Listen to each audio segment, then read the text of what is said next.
Waalaikumsalam warahmatullahi wabarakatuh. Waalaikumsalam warahmatullahi wabarakatuh.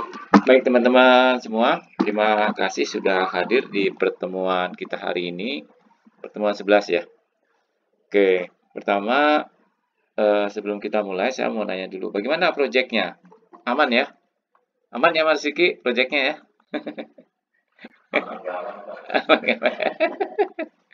Iya, iya, nggak apa-apa Mas, yang penting prosesnya. Kalau saya kan nilai dari progresnya aja, nanti di Scrum-nya aja di-update ya Mas ya. Ya, nanti progresnya di-update, artinya apakah nanti progresnya itu berjalan sesuai dengan pola yang teman-teman buat sendiri gitu. Itu poinnya sih itu. Kalau di perkuliahan kan kita lebih ke arah progresi sebenarnya. Kalau hasil kan relatif nantinya. Ya. Jadi pada hari ini kita akan coba membahas tentang Flutter gitu ya. Jadi kalau kita bicara Flutter berarti kita nanti akan berkaitan erat dengan bagaimana sih sebenarnya Flutter itu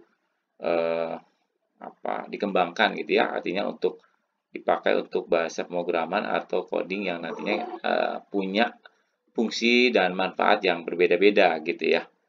Nah, di sini kita dari judulnya kan informasinya bahwa kita bisa membuat sebuah keindahan aplikasi gitu ya, aplikasi native gitu dengan cepat, dengan baik gitu ya, dengan menggunakan Flutter gitu ya.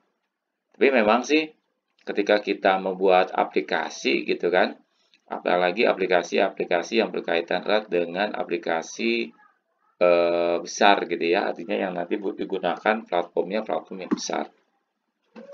Nah, itu juga nanti kita coba lihat bagaimana pengembangan aplikasi itu dikembangkan, apakah nanti bisa menggunakan native, web, atau hybrid gitu. Biasanya nanti kita akan coba analisis gitu ya dari usernya, biasanya gitu ya teman-teman.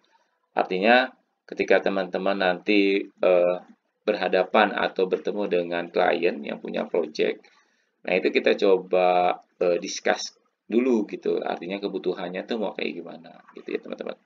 Jadi jangan langsung dibuat itu aplikasinya, tapi kita coba analisis dulu, ditanya dulu, diinterview dulu, questionnya apa saja, kita kumpulkan data, gitu kan, yang mereka butuhkan tuh seperti apa gitu. Supaya apa? Supaya nanti ketika kita membuat aplikasi tidak keliru juga dalam hal pemilihan aplikasi yang sesuai, gitu teman-teman. Makanya biasanya kalau project itu ya teamwork lah kerjanya gitu ya. Ya tim gitu. Satu yang memang expert di Flutter gitu kan. Satunya lagi expert misalnya di misalkan Python atau di Java gitu. Jadi kan sebenarnya itu bisa dikombinasikan gitu. Gitu ya teman-teman.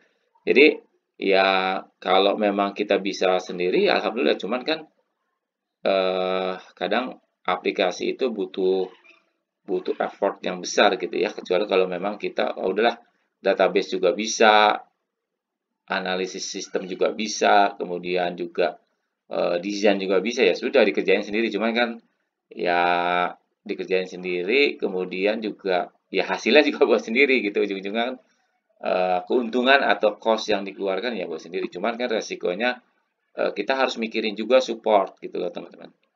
Artinya kan kita membuat aplikasi itu kan perlu ada maintenance, perlu ada support, perlu ada testing. Ya, itu juga kan perlu waktu yang cukup gitu kan. Kalau kita punya tim, misalkan kita 2 orang lah, nggak perlu banyak-banyak, 2 orang. Oke, nanti tolong bantuin ya testing sama supportnya ya gitu ya. Nah, nanti kan teman kita satu lagi untuk testing sama buat support maintenance. Karena kan user itu nggak semuanya langsung ngerti teman-teman. Kadang kan user itu perlu diedukasi gitu ya, perlu ada tutorialnya. Makanya kita buat tutorial. Jadi jangan sampai dilupakan karena itu penting, karena user itu kan belum ngerti. Kalau apalagi aplikasi itu baru dibuat gitu ya. Artinya dari segi tampilan, kemudian fungsi dengan itu baru. Nah, itu perlu ada tutorial atau edukasi kepada usernya gitu. Nah, untuk membuat aplikasi sebenarnya kan banyak ya aplikasi-aplikasi seperti model-model Angular, React gitu kan. Dulu tuh ada tuh saya pernah waktu ngajar gitu ya bikin aplikasi web gitu, tapi pakai seven element atau apa, saya lupa tuh dulu banget, udah lama. Itu saya ajarin juga mahasiswa bikin kayak gitu. Nah, sekarang trennya kan macam-macam sih sebenarnya aplikasi itu. Nah, ini diantaranya ada Flutter gitu ya. Jadi kita bisa dengan Flutter kita bisa bikin aplikasi yang cakep gitu ya, yang bagus, yang indah, terus juga dalam waktu yang singkat. Record time itu maksudnya waktu yang singkat lah gitu ya teman-teman ya. Nah, agendanya sebenarnya ada beberapa poin ya. Nanti kita coba bahas sampai di hybrid dulu aja ya. Jadi ada native apps, kemudian ada web apps, kemudian juga ada hybrid. Nah, nanti dari masing-masing ini nanti kita coba lihat apa sih sebenarnya keuntungannya gitu kan. Keuntungan menggunakan native itu bagaimana, keuntungan menggunakan web itu seperti apa, keuntungan menggunakan hybrid ya seperti apa. Nah, teman-teman kan saat ini kan dengan Android Studio yang lagi mengembangkan project Android TV itu kan native gitu ya. Artinya native banget lah gitu ya dengan Java dan XML-nya gitu. Nah, itu kan nanti kita coba lihat keuntungan native tuh kayak gimana gitu. Jadi kan kalau kita pakai native benar-benar kita harus bisa menguasai bahasa Java. Otomatis kan seperti itu ya. Bahasa Java itu udah hukumnya udah wajib lah kalau kita mengembangkan aplikasi, apalagi menggunakan aplikasi Android Studio gitu kan. Nah, itu Java plus XML lah, harus dikuasai benar-benar gitu. Jadi kita menspesialisasi di Java gitu, Javanya di Android. Nah, jadi ngulik aja udah di Java terus gitu ya. Sampai expert gitu ya, sampai expert sampai ahli gitu. Karena biar bagaimanapun